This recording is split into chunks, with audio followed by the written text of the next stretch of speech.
Salut tout le monde, bienvenue dans On jase de chasse de pêche de plein air avec moi-même, Steph Monette. Je trouve ça drôle quand je dis ça. Puis là, ce qui me fait rire, c'est qu'il y en a plein, à force de l'écouter, ils me répètent la même affaire, fait que c'est vraiment, vraiment drôle. J'espère que vous allez bien. Nous autres, à matin, un temps parfait. On a eu 3 réponses, ça a été bon. On est mis proche des orignaux. Mais c'est une même ici. On voit rien, on n'a pas été capable de faire de tir, mais c'est pas grave. Puis là, en dînant, ça est devenu hyper brumeux d'une claque. Gros soleil à matin, puis là, on voit pas, la visibilité est même pas à, je dirais, même pas 100 mètres. C'est fou. Mais on est dans les montagnes de Charlevoix, dans plus de 3000 mètres d'altitude. Alors, 5 minutes fait beau, 5 minutes fait mauvais, 5 minutes fait soleil, puis c'est comme ça. C'est comme ça qu'on aime ça. Plein de nouvelles à vous parler ce matin. Mais avant, on va faire le recap de notre chasse à l'orignal. Ben, c'est ça, un matin, moi et Anne, on s'est... Hier, je m'étais présenté tout en femelle toute la journée, j'avais pas eu de réponse. Puis, un matin, on a décidé de se présenter juste en mâle. Tu y vas systématiquement pour voir. À un moment donné, on est arrivé proche d'une place, il y avait une femelle proche, puis elle nous a dit clairement, la madame, qu'elle ne voulait pas se faire accoupler. Je ne sais pas si elle avait été accouplée ou si elle n'attendait, elle avait manqué la première shot, puis elle attendait la deuxième. Mais oh, pareil, qu'elle n'aimait pas M. Monette qui se présentait comme un beau monsieur orignal. Fait qu'elle nous l'a fait savoir. On a filmé ça. Je ne sais pas si on a la séquence. Pensez pas de voir un orignal ici, là. C'est de même. Elle était collée sur nous autres, puis on l'entendait. Elle nous burglait ça. Elle voulait rien savoir, mais... Fait que, ainsi va la vie. Fait que tout le monde a eu de l'action le matin. Tout le monde l'a entendu. Tout le monde l'a entendu. Des pistes fraîches. Fait qu'on va se lutter sur un moment donné. Sinon, ben, c'est pas grave. On a du fun. Ça fait du bien d'être en chum. Hey, hier, Bruno Verrette, je salue Bruno, justement. Il est présentement à l'île Anticosti. Il guide là-bas. Puis hier, il m'a envoyé une photo d'un mégabuck. À l'île Anticosti, un mégabuck? Ouais, monsieur. Jonathan Pellant, un de ses clients, a récolté ce qui semblerait être le nouveau record de l'île Anticosti. Un méchant beau buck. Là, je me souviens, moi, il me semble que c'est 16 points qu'il me dit, mais je voulais avoir le score pour un croquette, puis il n'y a pas personne qui l'avait mis sur le tape, puis il n'y a pas personne qui pouvait le mesurer. Alors, on va attendre, mais tannant de beau buck, je vous le dis, un tannant de beau buck, avec une drop pin, puis quelque chose de large, des longues pins, puis... quelque chose digne du Québec ou de l'Ouest canadien, je vais vous dire. Fait que bravo. Puis l'île a tout le temps des surprises. Tout le temps. Tout le temps des surprises. Pour l'avoir chassé en masse, elle fait tout le temps des surprises. On devrait regarder. Là. Ça fait que c'est une couple de mes chums là, qui disent « Ouais, Steph, on devrait aller à l'île ensemble, on devrait triper ensemble, on devrait nous amener. » Puis je suis après commencer à y penser, d'aller faire un voyage à l'île avec une gang de chums, puis avoir du plaisir. C'est ce qu'on veut vraiment. Fait que bravo. S'il y en a de l'île Anticosti qui m'écoutent, je vous salue bien humblement. Ouais, c'est ça, ok. Je revenais avec la femelle qui m'a répondu. C'était vraiment un call non réceptif. Fait que ça, je l'ai bien dit. Hey, j'ai sorti des chiffres. J'ai tombé sur un article intéressant sur le CWD, la maladie débilitante chronique. Au Wisconsin, qui est une des États les plus touchés des États-Unis. C'est une des places où ça a parti. Ben, en 2020, ils ont fait 18 892 tests de CWD. Il y a eu 1578 cas positifs. Pour vous donner une idée, il y a 72 comtés au Wisconsin. Des comtés, là, c'est comme des municipalités. On va vous dire ça de même, OK? 72 comtés il y en avait 4 des 72 comtés qui avaient 80% du CWD, qui était contenu dans ces régions-là. Puis, il y en a 68 autres qui n'ont pas plus que 2,5% de cas de CWD. Est-ce qu'ils sont sans panique? Pas du tout. Ils s'organisent que dans les 4 comtés, il y a des récoltes qui se font pour baisser le cheptel, et dans les autres, ils laissent aller la vie comme elle doit être. Petit message de même nos fonctionnaires si vous m'écoutez un matin. Une autre affaire que j'ai tombé dessus, je vous ai sorti plein de nouvelles le matin, c'est pas pire.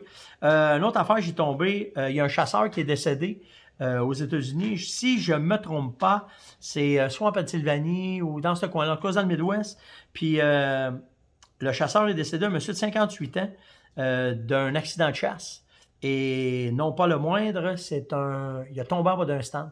Puis il est décédé en tombant. Il est tombé de 20-22 pieds.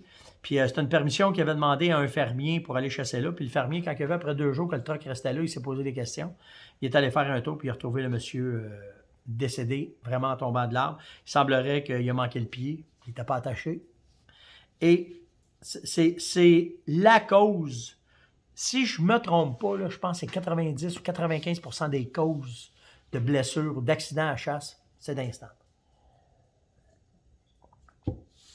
Ou des palettes. Connaissez-vous ça, des stands à palettes? Le gars se monte une palette, là. Mets ça, visse ça. Là, c'est solide. C'est bien solide. En un an, là, il vente, là. Là, ça poignée un lousse. 2 lousses. Deuxième année, t'embarques. Oh, ça bouge un peu. C'est bon, hein? À un moment donné, on appelle ça le dumping tree stand. T'es assis, puis là, pouf, ça fait ça.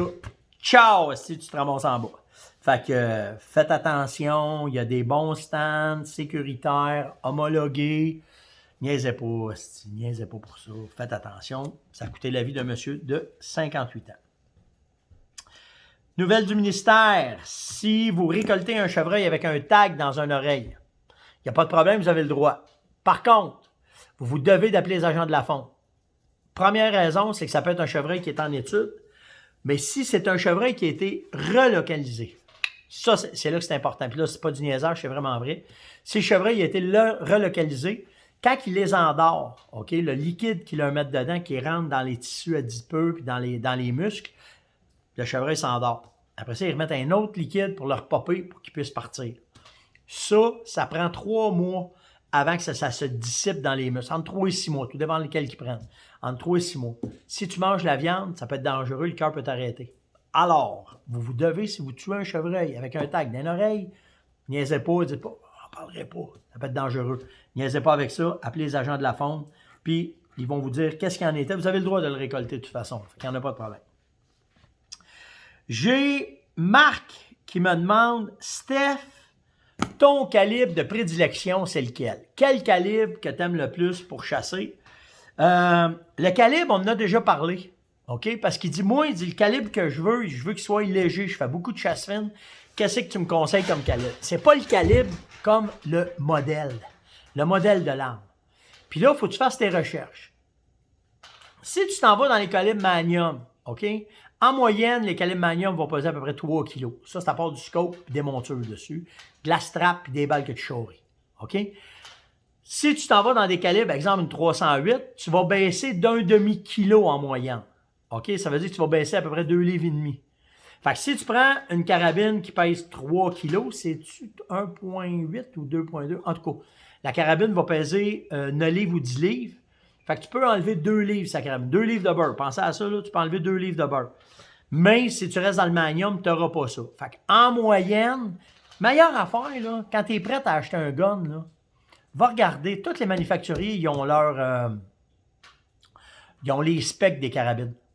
Fait que si tu t'en vas, parce que tu sais, moi, je suis un fanatique de la Finlight. OK? Pour moi, c'est la carabine qui était la plus légère que j'avais, que j'aimais beaucoup.